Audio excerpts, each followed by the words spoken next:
So the first ramen we're trying is from Hachioji Ramen. Let's try. Itadakimasu. I like it.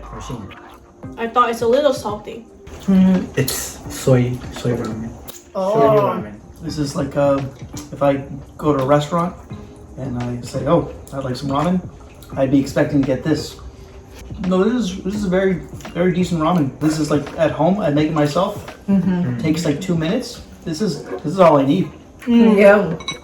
I think I would expect it a little bit less oily. Yeah, that's what I thought too. But it's really good to eat at home. Imagine if one day I just don't want to cook. Every day, you mean? Yeah, I know. This is perfect for her. Rate 1 to 10. 8. Wow. 1 to 10. 6.24. 1 to 10. Look at 6. 6. 6. Yeah. I'll give a 7.8.